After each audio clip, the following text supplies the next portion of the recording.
السلام عليكم ورحمة الله وبركاته، حبايب قلبي أخباركم إيه؟ إن شاء الله نعمل مع بعضينا الباستا فلورا أو حجارة القلعة أو المبروشة زي ما تحبوها سموها. أنا الاسم المحبب إلى قلبي شوية حجرة القلعة، يعني بحس إنها قريبة قوي الاسم ده منها. شايفين شكلها عامل إزاي؟ هنعملها بطريقة حلوة قوي وسهلة جدا. يلا نبدأ بينا على المقادير. معايا هنا نص كوب من الزبدة، نص كوب سكر، ربع كوب خل.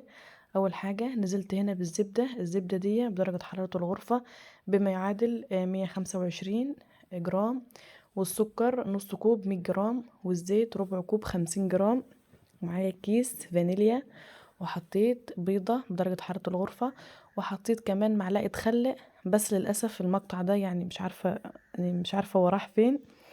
هبدأ بقى اخلط كله مع بعضيه. على فكرة ينفع بمضرب عادي، ينفع بمضرب كهربي، تنفع بالعجان، بأي حاجة. بس انا عملتها في العجان لان كان السكر معايا كان حبيبات، فانا حبيت ان انا اختصر بسرعة علشان يدوب بسرعة.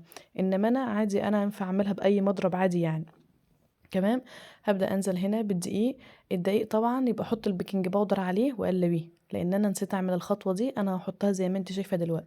حطيت 350 جرام من الدقيق، وحطيت 100 جرام من البيكنج باودر. وبالاكواب الدقيق 3 اكواب من الدقيق. تمام.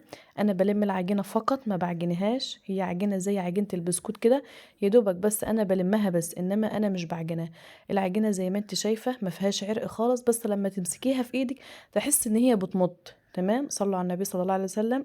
وانا يا جماعه بشكر الناس اللي دخلت لي جديد، بجد انا بشكركم.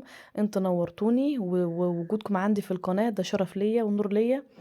هنا هبدأ بقى اقطعها 3 قطع، باخد التلتين هما اللي هحطهم في الصينية، والتلت هركنه دلوقتي. تمام. هنا بجيب بقى الصينية، لو عندك صينية بتاع تارت عادي، صينية عادية زي اللي انا هعملها دي. هبدأ كده، طبعا ما بحطش زيت ولا زبدة ولا اي حاجة في الصينية، لأن طبعا الزبدة اللي في العجينة كافية. هبدأ بقى احاول كده ان انا اخلي سمك العجينة كلها في الصينية بسمك واحد، يعني ما يكونش مكان تخين ومكان رقيق. ببدأ كده اعمل للصينية حروف حول المنداير علشان المربى ما تطلعش مني. تمام. لو بتحترت عادي برضو بتعمليها نفس النظام، بس انا زي ما بقولك حاولي ان كل الاتجاهات تبقى مظبوط. صلى على النبي صلى الله عليه وسلم.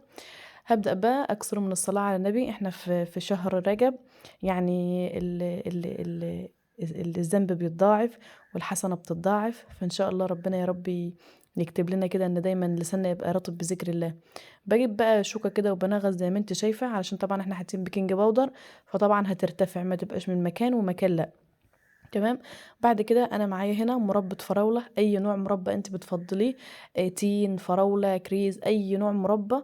انا بحط هنا مربى فراوله. الصينيه دي بتاخد معايا حوالي بتاع 300 جرام من المربى. تقدر تستخدم الكميه دي في صينيه 28 في المقاس او 30 في المقاس، يعني حبه زي ما انت حابه. 28 اوكي، 30 تمام. هنا اخدت معايا حوالي 300 جرام من المربى. هبدأ بقى التلت اللي انا كنت شايلاه هبدأ ابشره.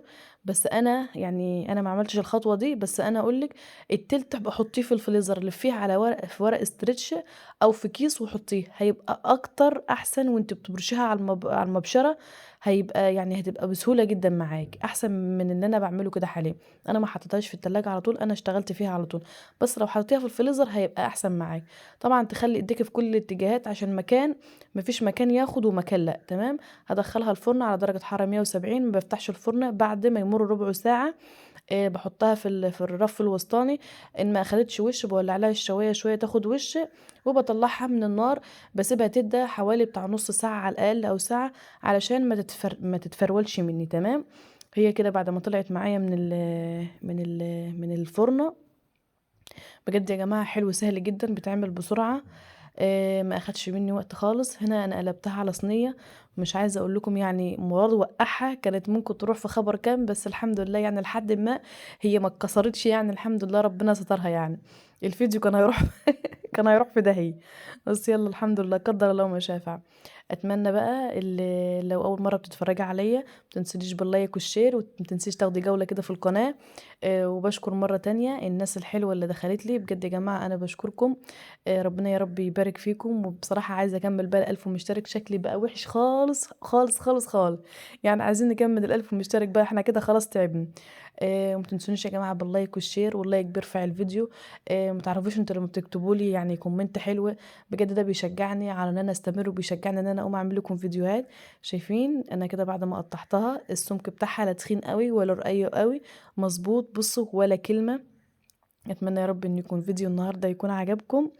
قطعيها بقى بالطريقه بقى بمثلثات زي ما انت شايفاها كده، طالما عامله الصينيه زي كده قطعيها مثلثات زي كده، وهتبقى جميله بقى على كوبايه شاي كوبايه قهوه. وانسي بقى يا جماعه.